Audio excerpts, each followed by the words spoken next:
Bom dia para vocês, espero que vocês estejam bem. Ontem nós começamos a discutir aquela que é conhecida como a mãe de todas as guerras, a Primeira Guerra Mundial. Antes que eu dê prosseguimento ao que a gente estava conversando ontem, eu queria fazer algumas perguntas para vocês. Pedro, me responde uma pergunta, por gentileza. Quando se fala de Primeira Guerra Mundial, a gente fala daquela que é conhecida como mãe de todas as guerras. Mas a Primeira Guerra Mundial foi a primeira guerra na história da espécie humana? Foi a primeira guerra que o ser humano travou? Foi isso que eu expliquei ontem, gente? O professor João explicou que guerra é uma coisa que a humanidade conhece desde a pré-história. Que em todos os períodos da história, você teve movimentos de guerra, não é isso? Então a Primeira Guerra Mundial não foi a primeira de todas as guerras. Entretanto, é chamada de mãe de todas as guerras. Me responde uma pergunta a você de óculos. Se a Primeira Guerra Mundial ela não é a primeira guerra da história humana, por que esse apelido, mãe de todas as guerras? O que ela tem de tão especial? Eu ia falar sobre isso, mas não era bem essa a resposta que eu queria. A Primeira Guerra Mundial é chamada de mãe de todas as guerras porque nenhuma outra guerra matou tanto quanto ela, antes dela. Nenhuma guerra destruiu tanto quanto ela. Tudo bem até aqui, senhores? E aí eu vou fazer uma pergunta que você já respondeu, mas eu vou fazer para outra pessoa para ver se a coisa está direitinho. Responde uma pergunta para mim, por gentileza, você. Como é seu nome, filha? Eloá. Eloá, por que... Eu vou fazer duas perguntas que a resposta é a mesma, tá bom? Primeira pergunta é a seguinte. Por que a Primeira Guerra Mundial ela matou tanta gente? Essa é a primeira pergunta. Mas a mesma resposta também vale para uma outra pergunta. Em que sentido a Primeira Guerra Mundial ela foi uma revolução? No mercado? Será que é isso? Por que você acha que a Primeira Guerra Mundial ela matou tanta gente? Mais do que qualquer outra guerra. Por quê? O que essa guerra tinha de especial que fez com que tantas pessoas morressem? Eu falei sobre isso ontem? Sim. Aponte uma pessoa da sala que você acha que de repente tem condições de dialogar com essa pergunta. Como é seu nome, filha? Júlia, por favor. Você ouviu as perguntas, né? Por favor. Uma grande revolução tecnológica. O que fez a Primeira Guerra Mundial matar tanta gente, é a inovação tecnológica no campo das armas. Você vai ter todo um armamento novo sendo usado. Metralhadora, granada, lança-chama. Pela primeira vez você vai ter tanques de guerra. Aviões começam a ser usados também na Primeira Guerra Mundial. E eu vou falar uma coisa. A Primeira Guerra Mundial usou um tipo de armamento que hoje, inclusive, ele é proibido. Ele foi usado na primeira, ele praticamente não foi usado na segunda. Os gases venenosos. Gás mostarda, gás cloro. Não sei se vocês já viram fotografias da Primeira Guerra Mundial, soldado correndo com aquela máscara. Aquela máscara, por quê? Porque eles usavam. Então, quando a Primeira Guerra Mundial acabou, gente, os países fizeram um acordo. Que acordo foi esse? Que esse tipo de armamento ele estaria proibido o uso dele em futuros conflitos. E até hoje é uma arma que é um tipo de arma que gente, quando eu digo que ela é proibida, não quer dizer que ela não seja produzida. Tudo bem, senhores? Alguma dúvida sobre isso? Ontem eu também expliquei para vocês o conceito de guerra total. Expliquei que antes lutava-se guerras de um jeito e com a Primeira Guerra Mundial houve uma transformação. E aí eu vou perguntar para uma pessoa, Giovana, explique para a gente, por gentileza, o conceito de guerra total. O que é isso? Ela mexe assim o cabelo, né? Fale. Acha que essa pergunta ela tá pesada? Pesou um pouquinho? Quem seria uma pessoa de confiança sua? Uma pessoa que você acha que dialogaria melhor com essa questão? Quem seria? Deixa eu só ver quem é. Sim.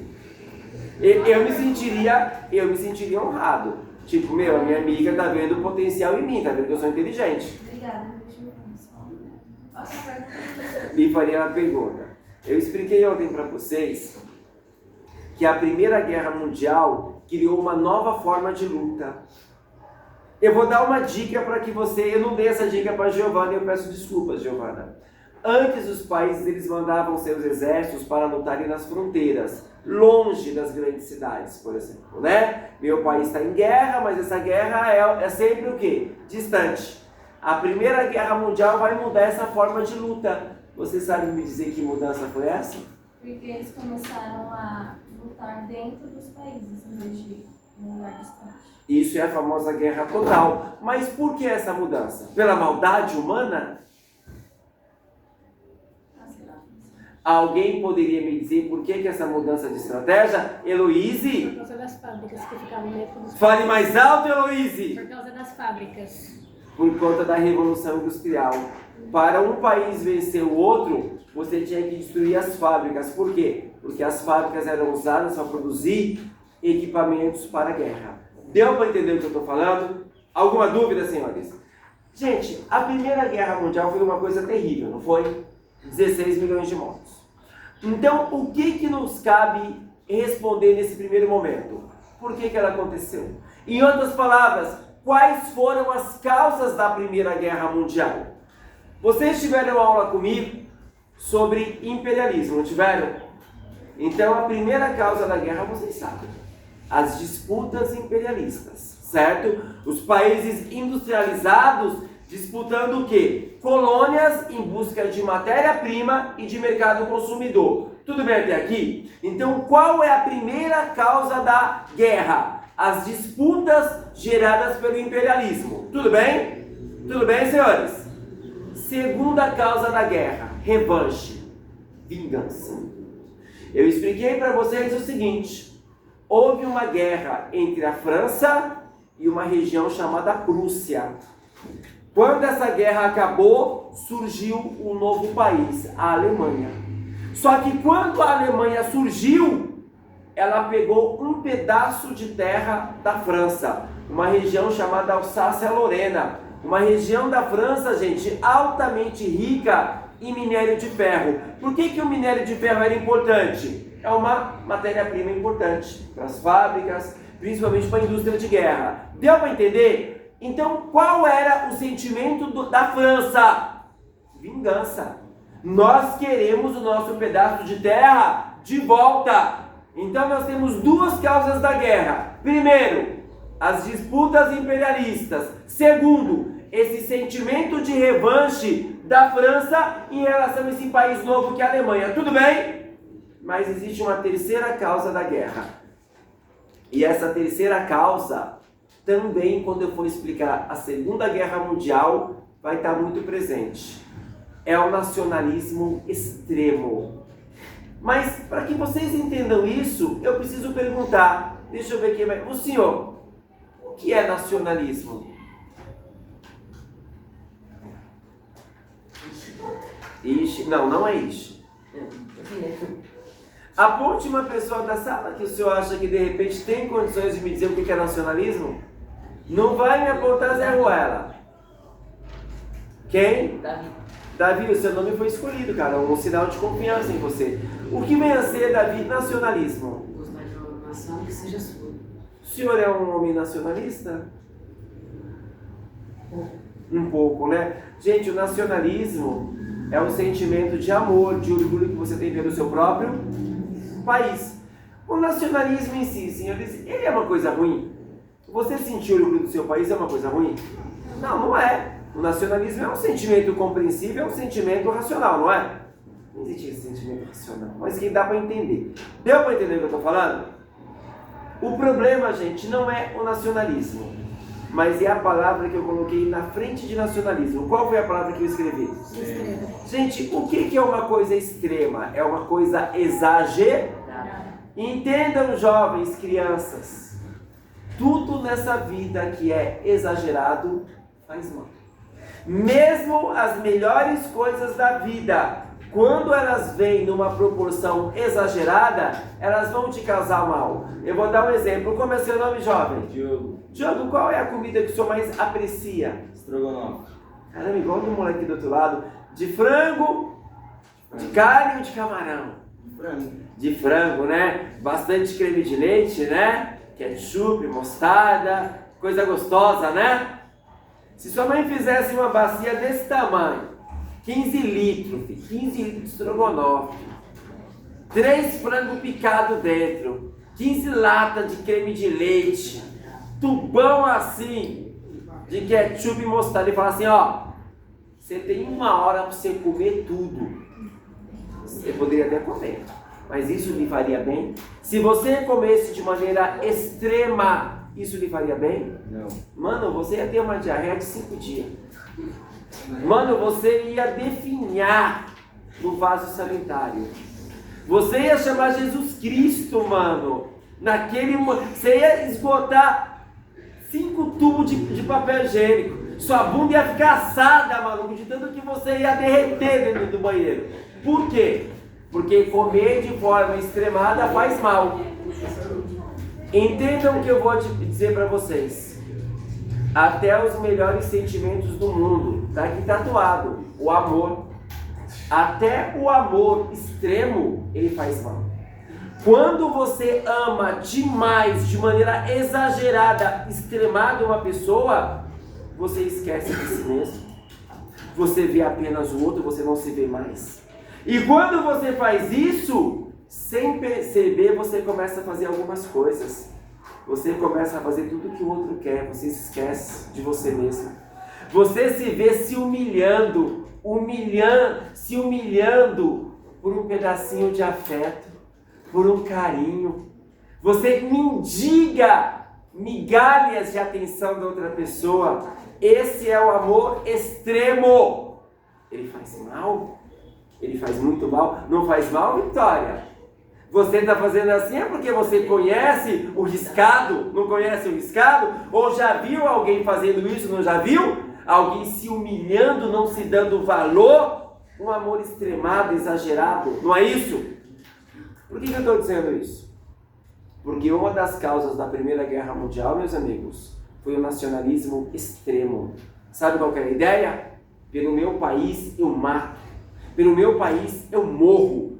Para vocês terem uma noção, antes da Primeira Guerra Mundial começar, foram feitas pesquisas em alguns países, como a Alemanha, como a Inglaterra, como a França. Perguntava-se para as pessoas, você quer que o seu país entre em guerra? Sabe qual era a resposta? Eu quero provar que o meu país é melhor. Eu quero provar que o meu país é mais desenvolvido. Eu quero provar que o meu país é mais forte. As pessoas queriam a guerra. Aqui vamos dar um desconto. Quando as pessoas falavam que queriam a guerra, elas não estavam pensando na guerra total. Elas estavam pensando naquele modelo de guerra distante, onde as cidades não eram atingidas de maneira brutal. Então, quando as pessoas falavam, eu quero a guerra, elas queriam esse tipo de guerra. Quando a guerra começou, meus amigos, os jovens faziam fila para se alistar. Quando os trens iam para o campo de batalha, havia uma espécie de festa, as pessoas entregavam flores nos trens, havia aquela comoção. Vamos para a guerra, vamos vencer. Era um sentimento nacionalista extremo. Isso na Segunda Guerra Mundial com Hitler e Mussolini foi o padrão também. Deu para entender? Detalhe, esse nacionalismo, meus amigos, ele era fabricado. Os governos, eles fabricavam, impulsionavam, inflavam esse nacionalismo. De que maneira? A propaganda. Ame o seu país. Coloque o seu país acima de tudo. Sirva ao seu país. Você sabe, além da propaganda, qual é outra ferramenta que ensinou o nacionalismo extremo? Qual ferramenta? A escola. As crianças eram ensinadas a venerar a bandeira, a cultuar os líderes, a não desobedecer a autoridade do país. As crianças eram ensinadas assim, ó, as cores do seu país é tudo. Desenhe a bandeirinha, ergue a bandeira, as crianças ali cantando o hino inflamado, os professores ensinavam. Gente, o nacionalismo ele é ensinado também. Esse culto, a sua família é importante, mas o seu país é mais importante. Deus é importante, mas servir ao seu país é servir a Deus. Aquele que não serve o seu país é um covarde. Aquela família que não manda o seu filho para a guerra para lutar pelo país tem que ter vergonha. Então, esses valores, eles são ensinados, meus amigos. Deu para entender o que eu estou falando? Quando você vê, eu vou dar um exemplo, tem que ter esse exemplo. Pessoas de verde e amarelo na rua. O meu país é tudo. Pelo meu país é o nacionalismo extremo. Isso faz mal, gente. Amar o seu país, ter orgulho do seu país é uma coisa. Você levar isso de uma maneira fanática, você se torna refém de quê? De governos autoritários. Que em nome do nacionalismo vai falar, ou você serve o seu país ou você é um traidor. Ditadores fazem isso. Deu para entender o que eu estou falando? Então, quais são as causas da guerra? O imperialismo, o revanchismo francês, o nacionalismo extremo. E esse nacionalismo eu chamo a atenção para uma região, os Balcãs. Os Balcãs, meus amigos, é uma região no sul da Europa. Região no sul. Essa região tem países como Grécia, como Bósnia, como Sérvia. Ali vivem os povos eslavos. Eslavo, gente, é uma origem comum, uma etnia. Só que os eslavos viviam em vários países diferentes, dominados. O que os eslavos queriam? Um país deles. Nós queremos um país eslavo. O nome desse sentimento é pan-eslavismo. Nós queremos um país só nosso. Deu para entender? Quais são as causas da guerra? O imperialismo, o revanchismo francês, o nacionalismo extremo. Tudo bem até aqui? Eu queria discutir isso aqui com vocês. Em todos os livros de história, nós chamamos a Primeira Guerra de Guerra Mundial. Mas a Primeira Guerra, olhando para o mapa dela, ela foi uma guerra mundial? A Primeira Guerra, meus amigos, foi uma guerra europeia.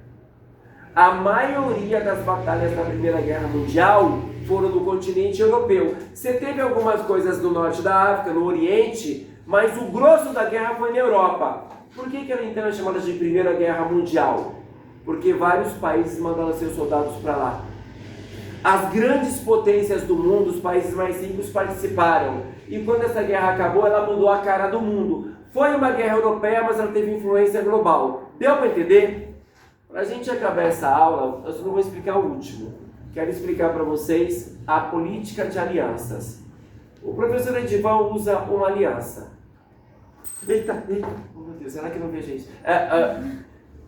Meus amigos, o que é uma aliança? Ela simboliza o quê? O quê? Compromisso. O quê? Compromisso. Uma aliança, ela representa um compromisso, um anel para todos governar e na escuridão aprisionar. É o Senhor dos Anéis, desculpa, gente, eu não tinha falar sobre isso. Um anel é um compromisso. Antes da Primeira Guerra Mundial começar, gente, surgiu uma política chamada política de aliança. O que é isso? Os países, gente, sabiam que uma guerra ia acontecer. Gente, até as pedras no chão sabiam que uma guerra... O mundo já não perguntava se ia ter guerra. O mundo perguntava quando o bagulho ia começar. Beleza? O que os países começaram a fazer? Alianças. Como que eram essas alianças? Supondo que cada um daqui de nós é um país. Heloísa, eu chego a você e falo assim, Heloísa, é o seguinte, tu tá vendo que o bicho vai pegar. Tá vendo, né? Vamos fazer uma aliança eu e você. Como assim, professor? É o seguinte, nós temos uma aliança. Se alguém atacar você, eu tô junto. Eu tô junto contigo. Mas se alguém me atacar, quem tem que me ajudar? Nós temos uma ali. O que foi a política de aliança? Os países começam a fazer acordos para se defender em caso de guerra. Na Primeira Guerra Mundial nós vamos ter duas principais alianças. A Tríplice Entente. Quem formava a Tríplice Entente? França, Inglaterra e Rússia. Se você atacasse a Rússia, quem vinha pro pau também? Se você atacasse a Inglaterra, quem vinha pro pau? Esses países tinham uma aliança, correto? Quem formou uma outra aliança para bater de frente? A Tríplice Aliança. A Alemanha, na verdade é o Império Austro-Húngaro, é bem maior do que a Áustria hoje. A Alemanha, a Áustria e a Itália. Embora a Itália tenha mudado de lado no meio da guerra. Tem que falar isso para vocês. Essas alianças, gente, foram formadas no final do século XIX, principalmente a Tríplice Aliança. Em 1890, essa aliança já estava formada. A Tríplice Entente veio depois. Deu para entender? Essas duas alianças que vão... É claro que outros países vão entrar, e vão cada um entrar numa dessas alianças. Só para acabar a aula, quem vence a Primeira Guerra Mundial? A Tríplice Entente ou a Tríplice Aliança? A Entente vence. Deu para entender? Alguma dúvida? Paramos por aqui. Muito obrigado, senhores. Obrigado de coração. Tô ficando velho, mano.